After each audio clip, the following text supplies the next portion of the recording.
Hej. I den her video, der kommer jeg til at lave beviset på sinusrelationen. Og dermed starter vi så med at skrive vores sætning op, og hvad vi får givet, som er en vilkårlig trekant ABC. Og så derefter skriver vi så, hvad vi gerne vil bevise op.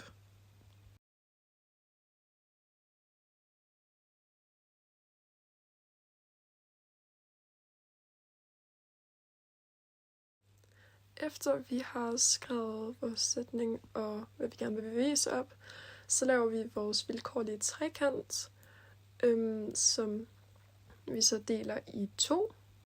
Og det, der deler vores trekant i 2, det er vores HB, og vinklerne på trekanten er selvfølgelig A, B og C, og det samme gælder for siderne.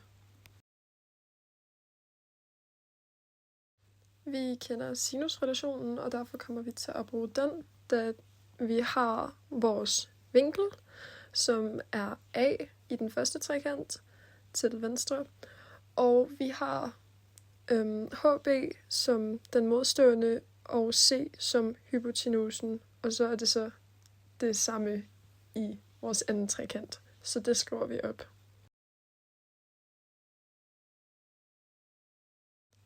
Nu isolerer vi for HB, og det gør vi ved at flytte vores C over på den anden side, og vi flytter vores A over på den anden side.